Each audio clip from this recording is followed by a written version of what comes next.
Thank you very much for the opportunity to speak here today.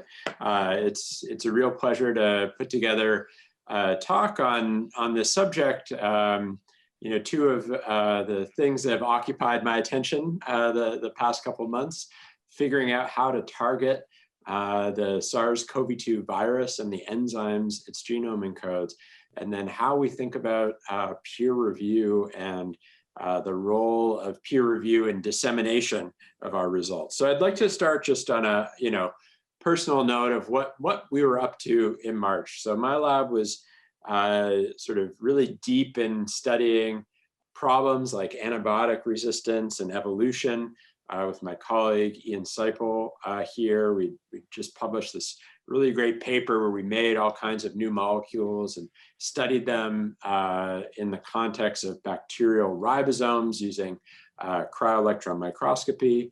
And then we were doing more basic things too, like studying how molecules like proteins respond to temperature and how they fluctuate between different conformations. And so on both of these videos, I'm showing you models of molecules inside of molecular envelopes that are the density maps that we build these models into, that are the results of X-ray crystallography or cryo-electron microscopy. So I spend my days as a structural biologist trying to determine these structures, and I also spend some of my time advocating for accelerating scientific publication as part of an organization that was founded at UCSF by Ron Vale called ASAP Bio, which really has a mission of advocacy around transforming the publishing landscape for science. And then, of course, March hit, and really, this is how I spent the next couple months. We have two young kids, and my wife, who's also a scientist, and I, spent most of the next several months just basically trying to keep things intact on the home front. And right before I went into this mode, I was called together with a group of colleagues, and this is actually the last time I saw most of my friends and colleagues in person. This picture was taken right at the end of February, and really spearheaded by my friend Nevin Krogan, who's also Canadian right here, who I think is wearing the second ugliest shirt in this picture. And Nevin called this group together and said, hey, something is coming. We all knew it was coming at the time, but, and he said, I think we have a chance if we work together to do something really that can help advance the science of coronavirus biology and really help to understand how this virus is hijacking our bodies, our immune systems. And that initial group of colleagues then grew to an even larger group as shown here. And really that QBI group that Nevin put together of UCSF faculty, as I believe you've probably heard in this course previously, really was tasked with this question: how does a virus with only 14 genes take over a human cell? The central technology that Nevin and his group used to enter that question was a really simple biochemical technique where they expressed each of the proteins that the SARS genome encodes with a special handle, an affinity tag, that then made it really easy to pull out that protein and all the human proteins it would interact with in a cell. We'd pull them out together and then run them on a machine called a mass spec that would identify the other proteins that were in that mixture. And so this was really successful for most of the viral proteins and resulted in a map of all these viral proteins, which are shown in red here, all these viral proteins, and then the edges surrounding them are all the human proteins that were enriched in this mass spectrometry analysis. And so one of the early insights into the biology of this virus from this study was that, it's got a very small number of proteins encoded by the virus, but it's interacting with a whole bunch of human proteins in order to hijack our cells. And so we did a whole bunch of controls, and I'll just show you one of the ones that I was most involved in here. Even though these experiments were done in a cell line that was derived from a kidney, the proteins that the virus was hijacking were very enriched in proteins that were highly expressed in the lung. And this made a lot of sense with what we know about SARS biology and how it would sort of be entering the body through the lung tissue and hijacking those cells as a first line of defense. What was really cool is that after we had this map, a bunch of colleagues led by Kayvon Shokat and Brian Shoykat started overlaying what we knew about the pharmacology of these interacting proteins and identified many drugs and chemical tool compounds that could provide additional insight into how SARS-CoV-2 was hijacking host biology. And while this was going on, we were making the results public, and the plasmids, the DNA that encodes all of these proteins, was being shared all around the world to over 300 labs in 38 different countries. Okay, so this work started getting a lot of attention because we weren't being quiet about what we were doing. We wanted to share the results. We wanted to get insight from other scientists. We wanted to see whether there was other data that we could overlay with it. And even before the data were finalized, it already started being covered in the popular press. So here, an article from the New York Times by Carl Zimmer published March 17th started talking about how this map was identifying different small molecules, and those small molecules were being sent to labs in Paris and in New York for testing in cell lines that were able to be infected by SARS-CoV-2, because they were some of the only labs in the world that had that capability at the time. And then here's another article when the map was really finalized. So you can see the number of drugs grew from 50 to 69 in 5 days as this map was being finalized. And so in the background of this is already, we've got press coverage in the New York Times. We've got us talking about it to our peers, to our friends, before we've even published a preprint. And so on March 22nd, we uploaded at 8 p.m. A version of the article to a server called bioRxiv that contained our initial results. And this is this article undergoes the scrutiny of, is this science or not? Does this seem like there's anything that would lead to it not being science? And if it passes that bar, it gets to basically go online. And then it began the normal peer review process, which I note here, so the Nature, the journal that published it, received it the next day after we posted the preprint. It was reviewed very rapidly, accepted on April 22nd, and then published online a week later, and then ultimately, published in a print form in July. So that gives you some insight into the sort of kinetics of this peer review process. So, we had popular press coverage preceding this disclosure of the manuscript, and then the peer review process. And, a few things maybe changed during that, but by and large, the manuscript and the underlying findings didn't change in this case. So some of you may be asking, what is this preprint? What is bioRxiv? And so I'm going to play a video now. It's a couple minutes long that describes what a preprint is and what I think the transformational effect it's having on the communication of science.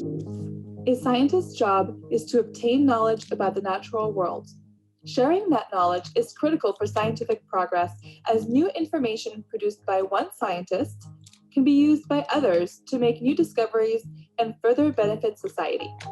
In 1665, the Royal Society of London created the first scientific journal called Philosophical Transactions to facilitate the transmission of new scientific findings. This publishing model established the concept of peer review to ensure scientific quality, and the defined date of publication to establish priority of discovery.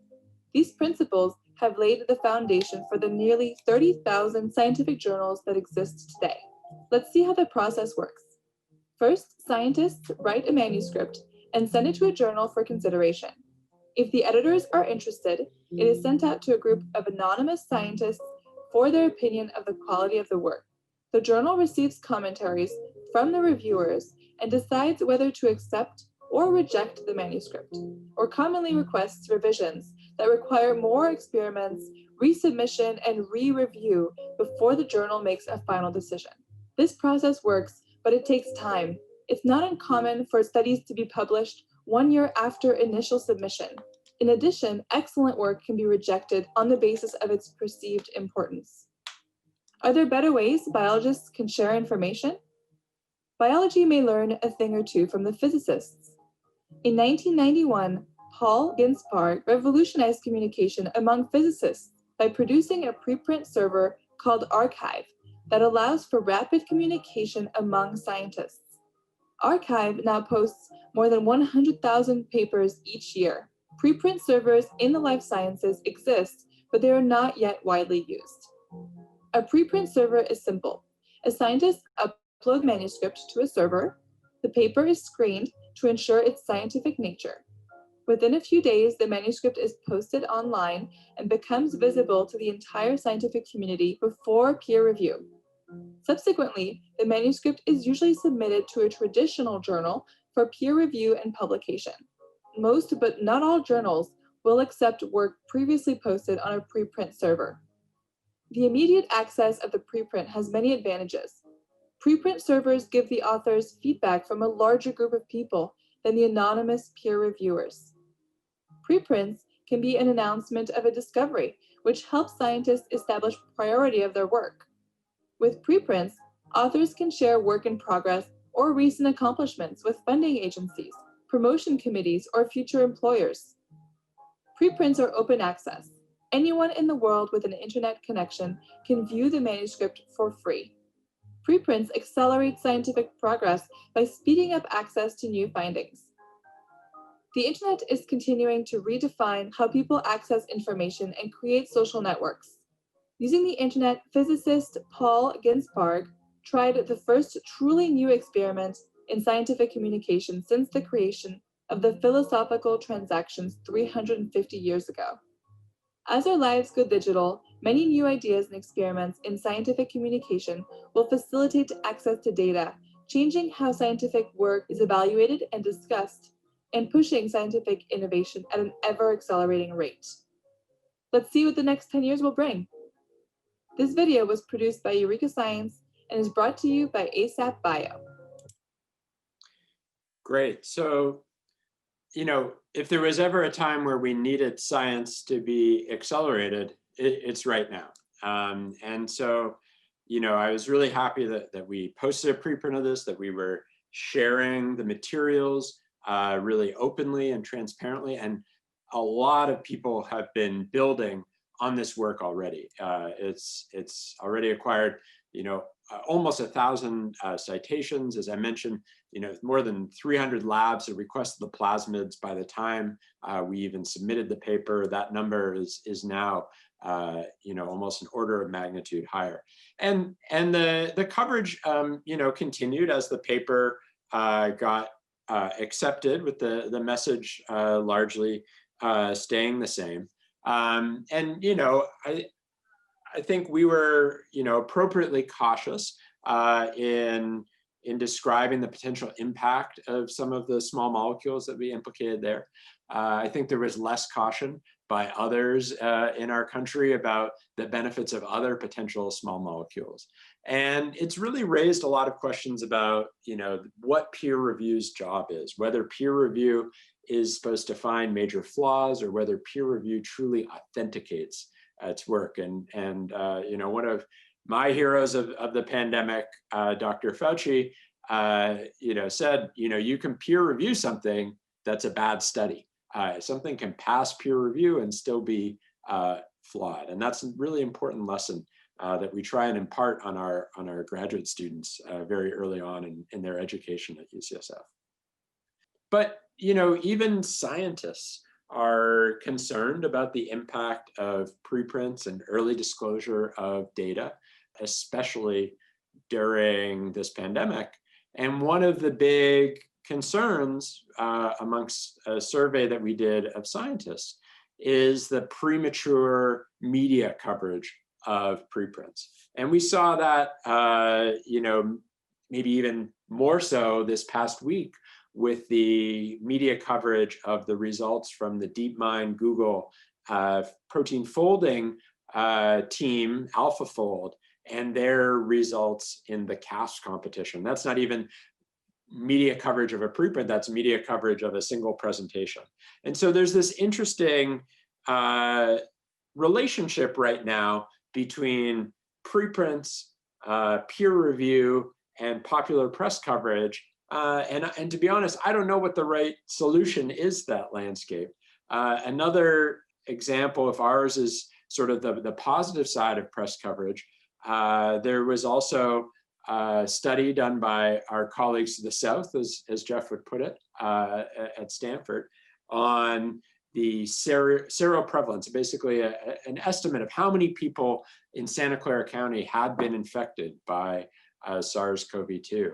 And this was picked up really by the right-wing media as evidence that SARS-CoV-2 was not that deadly, and then used, to be honest, to sort of shape policy, and has led to really disastrous outcomes. And that was based on a preprint.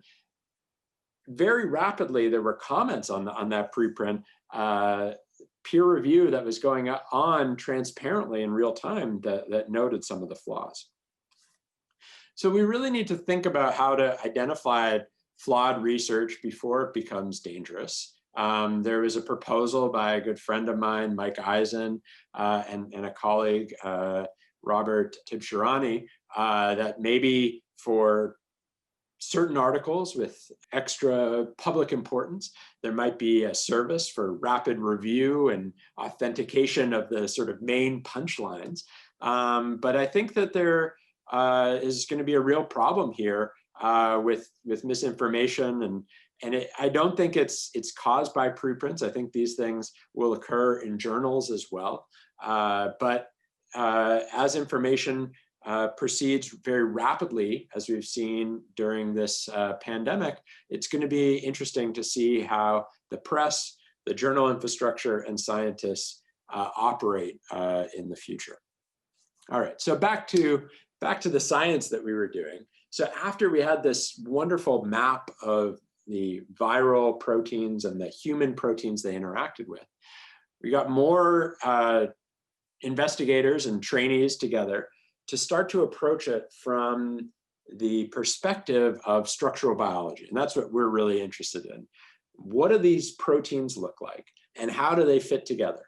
And so a team of many labs, including mine, I'm in this picture down here, and many other colleagues, got together along with many trainees, many more screens of Zoom after this. And we set up a consortium led by Klim Verba, who's a fellow, and Oren Rosenberg, who's a clinician scientist, and both structural biologists, to study the viral and host proteins in several different ways. And I'm going to go through quick vignettes of all of these different ways and how we think they might eventually teach us how to stop SARS.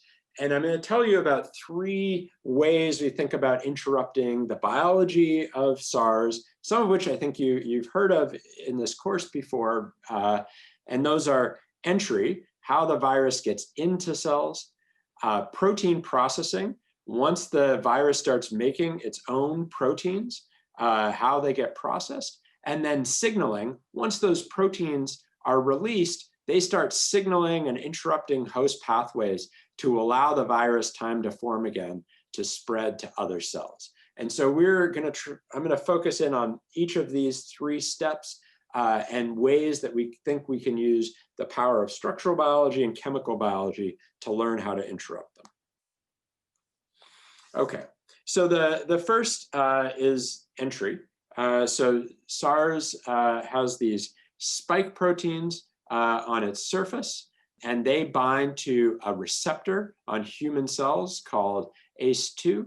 And there is a really simple idea, and this is in fact how many of the promising antibodies, such as the Regeneron antibody cocktail that President Trump took, work. They block the spike protein and keep it from binding the ACE2 receptor. And so we were really interested in visualizing how different antibodies and other proteins bound to the spike protein. And we used a technique called cryo-electron microscopy to do that. And so in cryo-electron microscopy, we purify the protein and we pipette a tiny amount of it onto one of these copper grids that looks like this. And the protein flows into very tiny holes inside those grids. So those grids then are coated with carbon. They have very small holes there. And then we wick away most of the mixture so that just a small amount of liquid is trapped in one of those holes. And it looks like this, where the proteins are then trapped in that thin layer of liquid. And then we plunge that entire grid into liquid ethane or liquid nitrogen at very cold temperatures, and it freezes very rapidly. And then we can fire an electron beam through that frozen sheet of protein and water to get images like what's shown here on the right, which are called electron micrographs.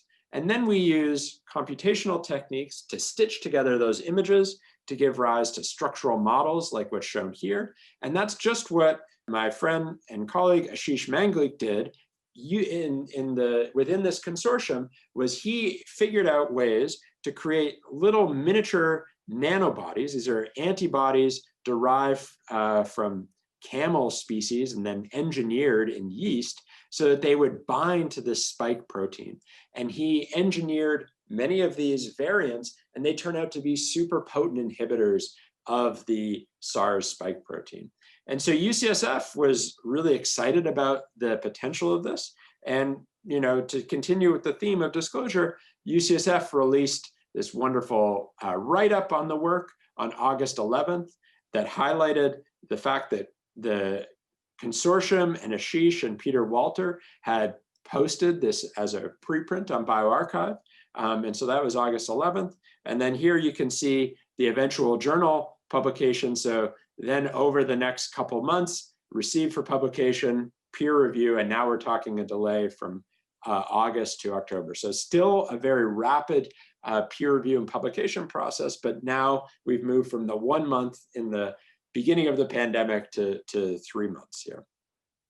All right, so that's a biologic, that's a protein therapeutic, but what we were sort of disappointed by collectively as scientists was that we had sort of no effective small molecule therapies to stop the spread of SARS-CoV-2 at the beginning of this outbreak. And small molecules would have many advantages over biologics. And in particular, if you can give people a pill, they can usually take that at home, whereas biologics usually have to be infused in a hospital. And so I mentioned there are some other places to stop SARS. Well, one of the places where a small molecule might make a big impact is in this protein processing step. So after the virus has gotten into the cell and started making its own proteins, one of the proteins that it makes is a protease that chews up some of the SARS proteins into smaller proteins, and they need to be chewed up in order to be functional. And so this main protease here, the so-called 3CL protease of SARS-CoV-2, is a really interesting therapeutic target, because if you could stop it from processing those other proteins, you'd basically stop it from being able to replicate. And so there are many protease inhibitors for other viruses and other human proteases that have decent activity against SARS-CoV-2. This is one of them here. And so many people are really interested in either repurposing small molecules against this protease or discovering new ones. And one effort that we thought was particularly inspirational was from a group at Oxford in the UK that attacked the main protease to try to design a completely new drug. And so they use a technique that I'm going to tell you more about called fragment screening, where you combine a whole bunch of small molecules together, And they're also using other techniques of chemical biology and computational techniques to try to design new inhibitors against this protease that would hopefully have better properties than some of the repurposed compounds that are currently being investigated for inhibiting the protease. Okay, so what is a fragment and why did they bother starting from scratch? So if we take a small molecule like this one here that's about the size of a normal FDA-approved drug, you can see that it's actually made up of several different components that are stitched together chemically, and they're highlighted in different colors here. And these different building blocks, if we were to imagine sort of cutting them apart, those are fragments. Those are the heterocycles, the chemical building blocks that are stitched together to make a drug. So a drug is made of fragments. Why is that important? Well, if we think about the normal size of a drug, the number of compounds that have that size that just contain carbon, nitrogen, oxygen, and sulfur is huge. There's a gigantic number of compounds. It's 10 to the 63, which, to give you some perspective, we have thousands of approved drugs. The number of drugs that have been investigated ever by humans in the literature is a couple order of magnitudes bigger than that. Molecules that we think we can make is 10 to the 10, so in the billions. And then the number of possible molecules that, again, just contain reasonable chemical structures with just those 4 elements is in the order of 10 to the 60. So that's more than the number of stars in the universe or atoms in the solar system. So we're searching in drug discovery for needles in this just enormous haystack, right? It's not just like this, it's really more like searching for an atom in the solar system for that one drug. So how do we think about finding that rare needle? Well, normally we could do something like screen a library of molecules that are about drug-like size, but that's, we're only able to do maybe 1 million compounds in that way. And so we can assay that by using robotics, and hopefully we get some hit that turns into, some kind of candidate. But we have this huge disconnect because that chemical space, we've accessed about 1 million, and there's actually 10 to the 60 molecules of that size. So the probability that, that we're going to find the molecule with the right properties is very small. And that's one of the main reasons why drug discovery is so hard. But if we now shrink it down to 15 or 10 heavy atoms, there are fewer molecules that we can enumerate of that size, and we can screen a reasonable proportion of chemical space in that way. And at least that's the theory.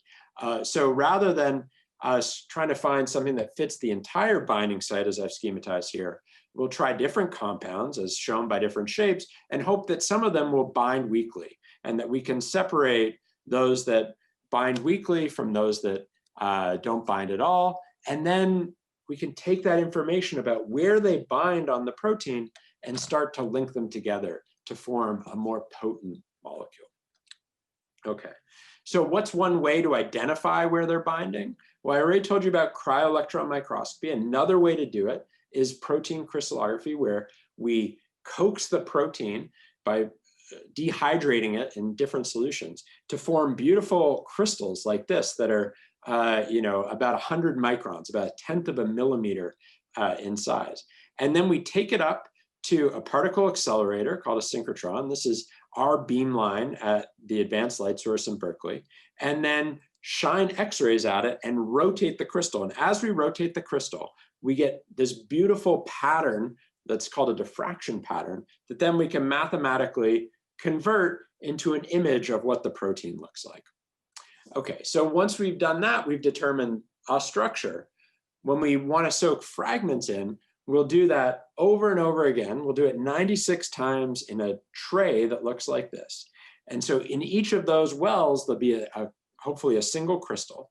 And then we'll take that tray, flip it upside down, and use a robot that uses sound waves to dispense small molecules into each of those wells. And then we'll use robotics up at the beamline to collect all of the data for all of these crystals so that we can visualize how those hundreds or thousands of molecules bind to the protein.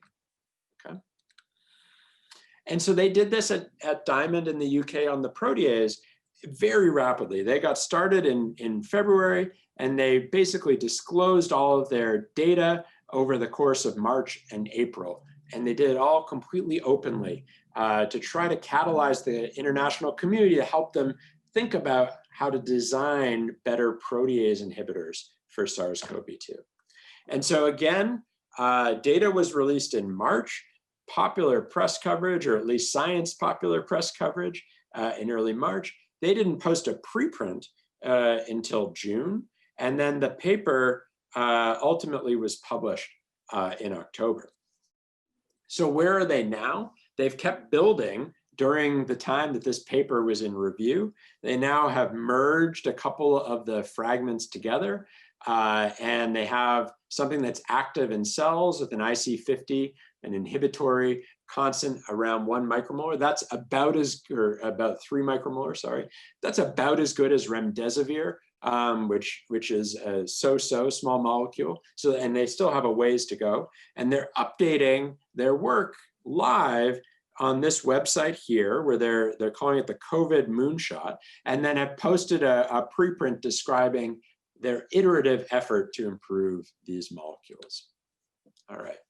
So the last vignette I want to talk about today is how we can stop SARS from messing up host signaling. So after the proteins have been made, as the virus is trying to package its genome up in new virions, it's doing all kinds of things to shut down the host immune system. And one of the proteins that's using is our hero, or our antagonist, I guess, here, the macrodomain, which one of the only things we know about is it binds this chemical here, which is called ADP ribose, right in its active site right there. Okay, so in a very simplified version of SARS immunology, the virus enters the cell, and the immune system starts to recognize that the virus is there and starts signaling. And the way it accomplishes a lot of that signaling is by adding on different modifications onto different proteins, which are shown here. And one of those types of modifications is this ADP ribose, or ADRP signal. And what the SARS macrodomain does is it expresses this protein that starts to take those signals away. And so some of the inflammatory signals or immune signals are suppressed, and some of them go way up when this happens. And it's thought that this leads to some of the out of control immune signaling, where you basically aren't controlling the virus, but you're getting this crazy inflammatory signal, is because of the mischievous action of this macrodomain in messing up this type of signaling. And so some evidence from that is that when you take a mutation in this gene in the SARS-1 virus, just that alone is sufficient to dramatically reduce virulence in some models of infection, some mouse models of infection. And so the only thing that we know that really binds there is this chemical, this post-translational modification, this signal that's attached to other proteins. That's the only thing we know really about the chemistry of there. So we had no good starting points for inhibitors. But fortunately, this type of signaling is super important in another context. It's super important in breast and ovarian cancer, because it's also a signal that the body uses when there are breaks and damage to DNA. And so one of the enzymes that puts on these signals is called PARP. And there are PARP inhibitors now that are very important in certain BRCA mutant cancer treatments. And this is the first approved PARP inhibitor, but there are now several. And one of the world's experts in PARP biology and PARP inhibitors is the cancer center director, Alan Ashworth at UCSF. And so when we realized that the signaling the virus was doing was related to the signaling that Alan was studying in the context of cancer, we got really excited about studying this macro domain. And so, as I mentioned, we have no effective small molecule therapies to stop the spread of SARS-CoV-2. And we think that the macro domain would be a great target for doing that. But we have no validated small molecule inhibitors, and in fact, no validated small molecule binders of macro domain. So rather than the protease, where I think there was a lot of chemical material, here we're really just starting from scratch. And that fragment approach could really be useful for providing starting points. And so this consortium that Klim and Oren were heading up that was so valuable in the nanobody work got to work on trying to crystallize this protein. And we formed beautiful crystals very rapidly, spearheaded by these folks down here. And we collected amazing data. And so this was in the middle of the shelter-in-place period. And this is just some of the most spectacular data that I've ever seen. And I'll just point your attention over here. So the data are so precise and high resolution. Everybody knows water is H2O. Well, here you can actually see the electron clouds for the O, and then these little green bits here are the hydrogens. So it's so precise that you can literally see H2O in the data. It's really remarkable data, some of the best data we've ever collected. And so we got to work and started collaborating with our friends at Oxford, Ivan Ahal and Frank von Delft, who we'd collaborated previously on fragment screen work. We employed both of the particle accelerators in the Bay Area, the Advanced Light Source at Lawrence Berkeley Lab and SSRL at Stanford at SLAC. And this was a huge team effort. I'm just going to single out Galen Corey, a postdoc who works in my group, who just worked tirelessly on this. So we weren't actually flying back and forth to the UK, but we were Zooming all hours of the day, coordinating our work. And Marion and Galen had a really fantastic collaboration. And so here's our synchrotron that we use at the Advanced Light Source at Berkeley. And then there is the Mission Bay campus of UCSF. So we collected almost 1,000 data sets from this effort using the techniques that I showed you before, where we move using sound waves, chemicals into each of these crystals. And by we, I really mean Galen here. And the team worked so hard around the clock to get this done. This is a message that Galen sent me, a summary of his data processing some point in July, highlighting some of his latest results. And you can see the time here, it's 4 o'clock in the morning. Just, remarkable energy from all the participants here. And so we were really excited because we found over 200 molecules that bound to this protein. We were really kind of surprised where they bound. They bound mostly in this region that's coming over here, which I'll call sort of north to south. And they didn't bind very much east to west. And we were expecting them to bind sort of in that orientation because that was the only chemical knowledge that we had going into this that would bind looking a lot like this ADP ribose. Okay, so remember we have this sort of huge chemical space, and even though fragment screening is a pretty efficient way to cover that chemical space, there's still an undersampling. And so one way to fight against that is to use computation rather than experiments. So we teamed up with Brian Scheuket here at UCSF and his postdoc, Stefan Gabauer, and they do a technique called docking. Essentially what they're doing is they're taking a binding site on the protein and using the computer to vary the molecules that are in there and calculate the energies. And we were able to screen, as I said, about 1,000 molecules crystallographically. They can screen 19 million using docking.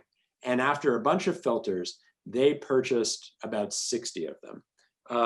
And the coolest part about that is that some of these 60 molecules, as far as we know, had never been made before by any human. So they were really being used for the first time in our study. And that's made possible by some breakthroughs in chemical synthesis from this company, Enzymes, which is based in the Ukraine. So we got data back on those 60 compounds, and 20 of them hit, 1/3, which is a remarkable success for docking, to have a 1/3 confirmation of your predictions. And those predictions were very close to the actual experimental structures in most cases. So I'm showing the predictions for many of them here in blue, and then the resulting crystal structures in yellow. And you can see they're mostly very close. This is probably the worst one here, where it's sort of translated and flipped around. But by and large, the docking was right, and it was right for the right reasons. One of the coolest things that we discovered in this is, as I mentioned, some of these molecules were being made for the first time ever. Well, even the company that does the chemical synthesis wasn't being very careful, and they sent us the wrong compound. They sent us a compound probably because of a mistake in their synthesis, not because of a mistake in the handling. And we were able to tell from the data, which is this blue and green mesh here, we thought we were supposed to get this molecule, but what they actually made was this molecule over here. And we could tell that because the data quality were so high. And so this is a really cool sort of result for us from a technical point of view. So now that we have all of these molecules laid out over the active site, we got to start to think about ways to connect them together to make a more potent inhibitor. And we've written, or our colleagues in the UK have written a program called Fragmentstein, which takes the parts from different molecules and tries to stitch them together. And I'll just show you a little movie of how that works here. So we're zooming into the active site of the protein, getting rid of that substrate that we know a lot about, showing you one of our fragments here, and then another one of the fragments, and then a hypothetical molecule that could link the two. And this molecule is purchasable from that company that's able to make on demand all these things. It's never been made before, but we would predict that this is a potent or a more potent inhibitor than either of the parent molecules. And so we've ordered those, and they're due here in the next couple of weeks. We've already gotten some of them and validated that they are more potent inhibitors. And one of the cool things that they do is they cause the protein to shift into a more open shape, a more open conformation. And that more open shape gives us additional opportunities to take the computational approaches that Brian's lab specializes in and try to match to the new shape of this pocket to try to find more potent inhibitors. All right, so while the publication process for this is going, we're getting advice because we posted our data openly from all over the world. We disclosed the data in July, really just days after finishing collecting it, posted all the data online, and so did our friends in the UK.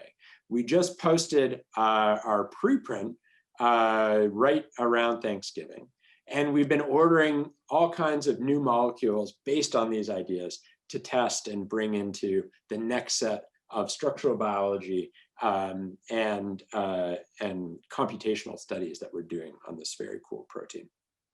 Okay, so what I told you about with the idea to interrupt signaling here is we think this is this great target that before we started this study, we didn't know if it could be targeted with small molecules. And now we're pretty optimistic. We have lots of starting points from this fragment screening campaign that are very chemically diverse. And we've shown that this computational technique, docking, can work on this target. And so we're starting to link and merge these things together. And we're optimistic that we can eventually develop a strong inhibitor, not in time for the SARS-CoV-2 COVID pandemic, but these macro domains are widely found across many different viruses. And we think that we can develop a molecule that has a broad spectrum activity that will hopefully be able to work across many different types of viruses. Okay, so what's next? Well, this platform from the QCRG has been doing a lot of other things. I'll bring it back to that protein map that Nevin's lab produced as part of this consortium effort. One of the interactions was between this human protein TOM70 and this viral protein ORF9b here. And we've now visualized what that interaction looks like using cryo-EM. And it was a big surprise because this protein, the viral protein, shapeshifts. So you can see here on the right is what it looks like when it's on its own. And then when it's bound to this human protein, it undergoes this remarkable structural rearrangement to fit into that hole in the human protein. So one of the things we'd like to do is find a way to target small molecules to bind at this hole right here to prevent this interaction between ORF9b and TOM70. And that just gives you a flavor of, how much more is coming down the pipe from this huge effort here at UCSF. Okay, so, one of the big lessons of all of this is that the way we're disclosing data is changing, and a lot of the incentive structures in science and academia are not well suited to the quality science that needs to be produced, especially in pandemic circumstances. And you saw this was a huge team effort, and we need ways to acknowledge that, to acknowledge and encourage open dissemination of data and code earlier.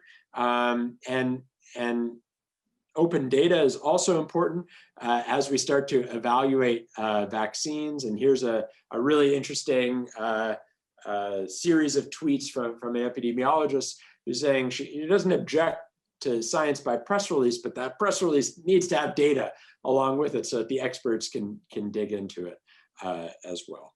And so with that, I will thank you for your attention tonight. Hopefully people are still on. Thank the folks who did this work. As I mentioned, the QBI, QCRG, structural biology consortium was huge in this. That's led by Clem and Oren, and then Natalia and I, Natalia Jura and I have been leading the crystallography effort. There's just so many wonderful trainees involved in that. And then especially the folks from my lab who did a lot of the heavy lifting, Iris on a lot of the data processing, Robbie on a lot of the functional work, and then Galen, who with Marion at Oxford really just did heroic work on the crystallography. And with that, I will end my sharing and be happy to take any questions. Thanks very much, James. That was a great insight into your work and also into the challenges of keeping communication among researchers going and the limitations of publications. So take-home point for the general public, what is it? How does it affect, how does it affect our families? What's this mean to, the general member of public, and what learning points can they take about, progress in COVID-19 from this?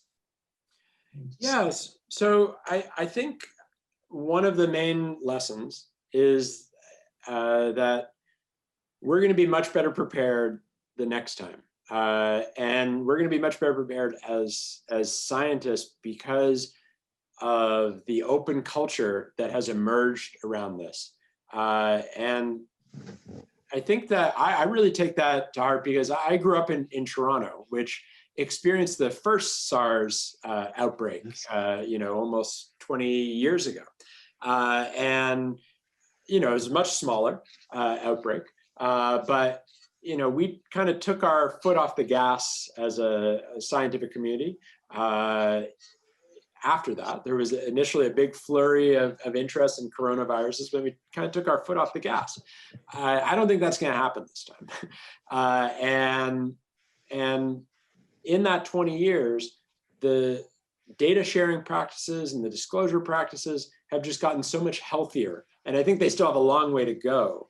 But I think that's going to be a big part of what helps us be prepared for the next COVID 2029 or, hopefully much later, because we don't have those off-the-shelf small molecules that can be widely deployed. And I'm optimistic that out of this, we're going to get stuff that will make an impact in future outbreaks and keep them from becoming pandemics. Do you think that this new approach to publishing with preprints has been a major advance for the scientists, but perhaps muddying for the general public? Because as you said, you can pick and choose anything from these things.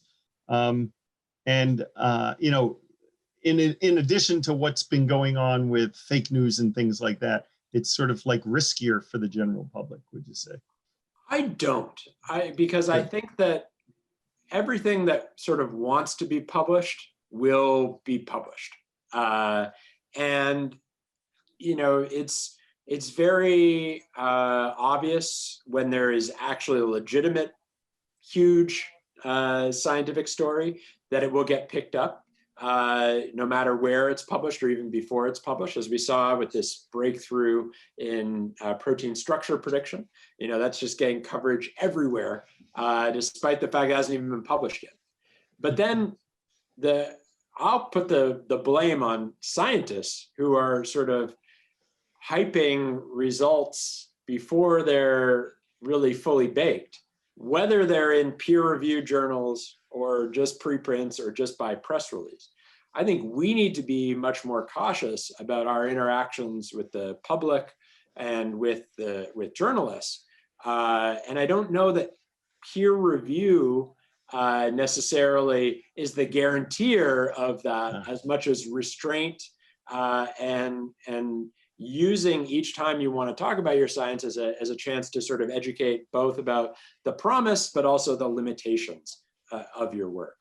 And so, you know, I'm obviously like a preprint, you know, evangelist. And so there are other folks that would say it is polluting the literature. There's no hierarchy, all of these types of things. So I'll acknowledge those types of limitations.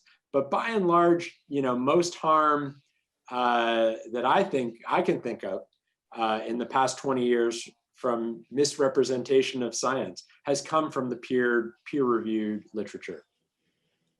Right. In a way, it may be that what's harmed science more is sort of the Silicon Valley pitch, where you pitch this great product that you don't yet have to get the investors. So, and it seems like science has adopted that a little bit. I don't know. What do you think? Yeah, I mean, you know, we often joke that sort of a lot of funding is more on a reimbursement model than a pitch model. Like you almost have to have the project done. So there's an interesting sort of valley there to cross between hype and reimbursement. I do think it's important for scientists to get the public excited about the potential for their work. It's just not everything is going to have a, you know, disruptive impact within the next 6 months. And as we've seen, I mean, we're, you know, what, 9 months into this pandemic, and you know, we haven't had that disruptive solution yet. The vaccines look great, but even that is built on, you know, really decades of work. Even the more experimental mRNA vaccines. So I think we have a big responsibility to be educators much more than hype people. Mm-hmm. Mm-hmm. Mm-hmm. One of our audience, Rosemarie, asks, how can we access preprint materials and studies? Like what websites do you go to? Yeah, so the main ones for the life sciences are bioRxiv and medRxiv. And bioRxiv has sort of the life science, basic science, discovery science domain. And medRxiv has a little bit of extra scrutiny for patient disclosures, and that's where preprints about clinical trials or things involving patients would go. And so you can think of you know, those two as your main gateways in, but you know, they're now indexed on Google Scholar, and PubMed is also experimenting with indexing all SARS CoV-2 preprints in as well. So, but bioRxiv and medRxiv would be the two main ones. Great, thank you. Let's see, Spencer in our audience asks, a lot of the huge advancements made by your team and collaborators in finding small molecules to help stop release of SARS-CoV-2 virions were enabled by the more free and free-flowing sharing of info. Another barrier to research discoveries is money.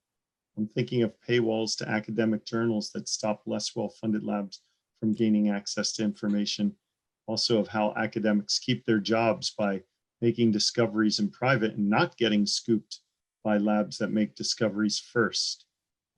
Really, I think this story that you just told is the best story I've heard about not siloing. It's really amazing. But can you comment on how financial incentives are not aligned with sort of pure research, scientific discovery, equity, and collaboration?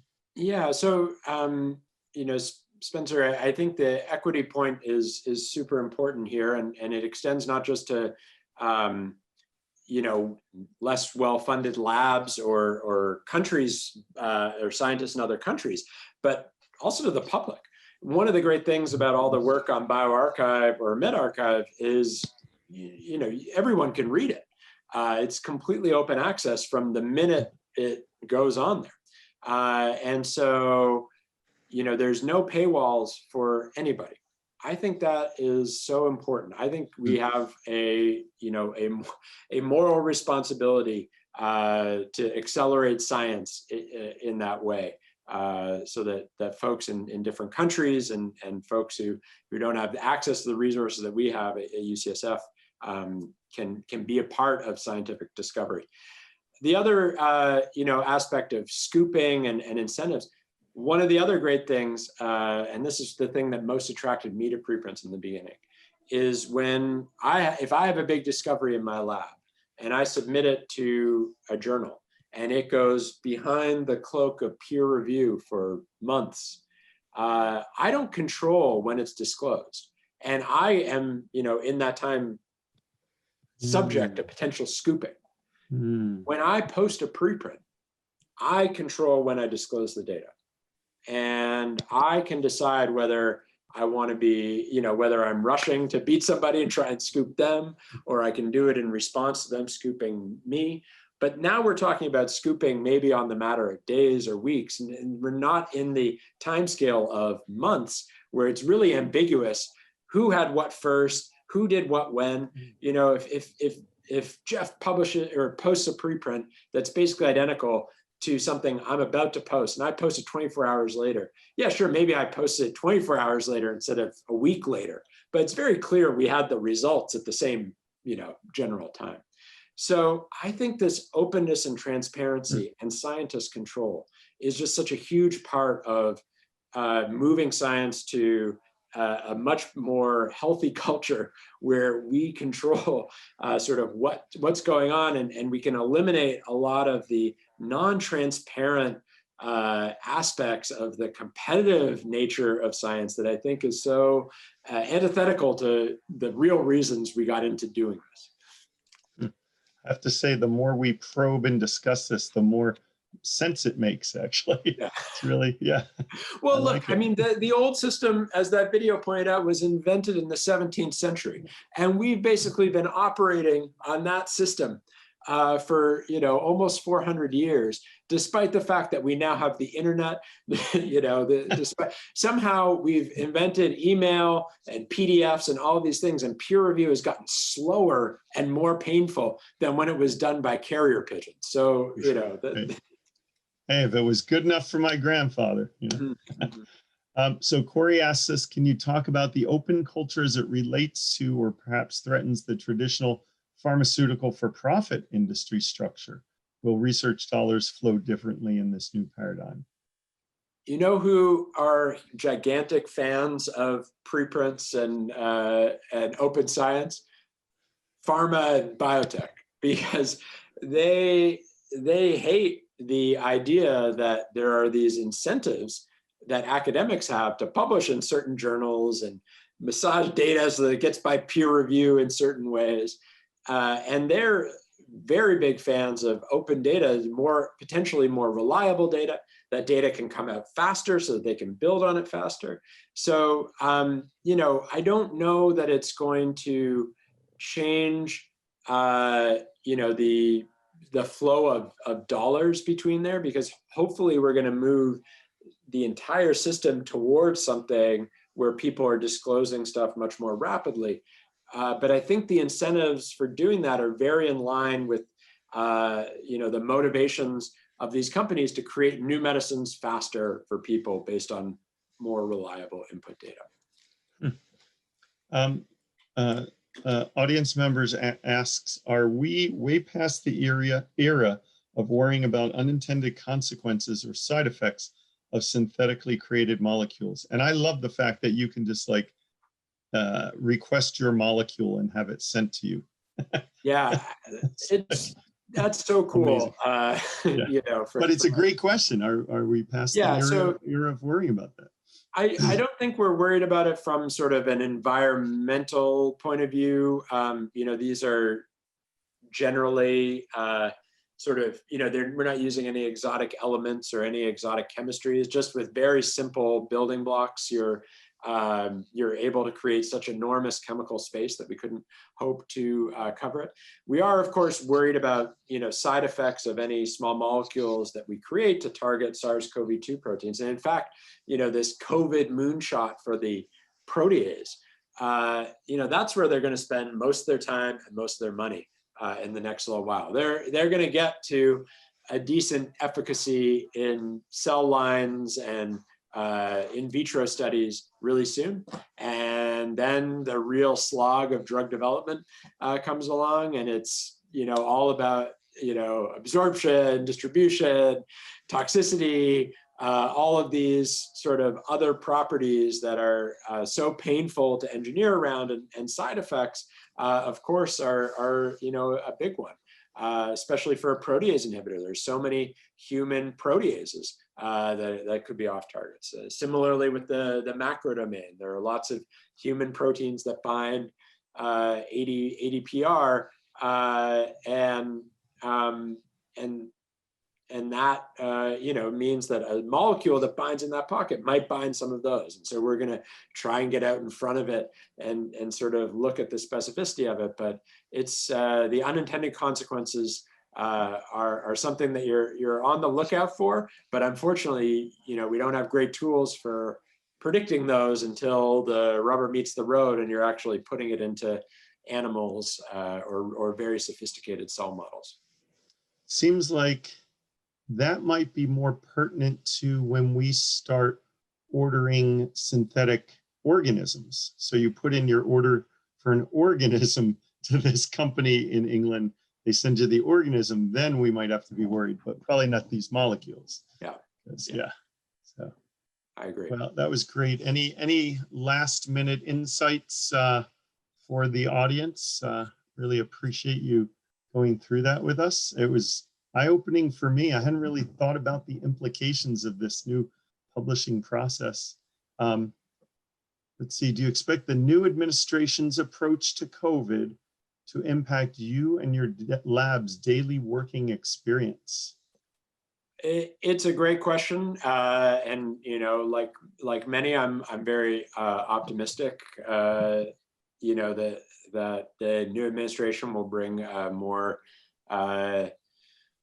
serious and, you know, approach to dealing with the pandemic. You know, obviously the health consequences for the people who are suffering are huge, and that's where, you know, the main thing is at the top of everybody's minds. And you know, we've had folks in our lab, we've had family members affected by this.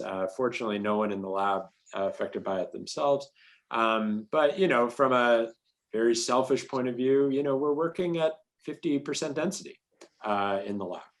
That means we're not getting as much science done as we like to. And the faster we can get stuff under control, vaccines distributed, better, more available testing for asymptomatic people all around, then hopefully we can increase that number and increase the rate at which the science goes. But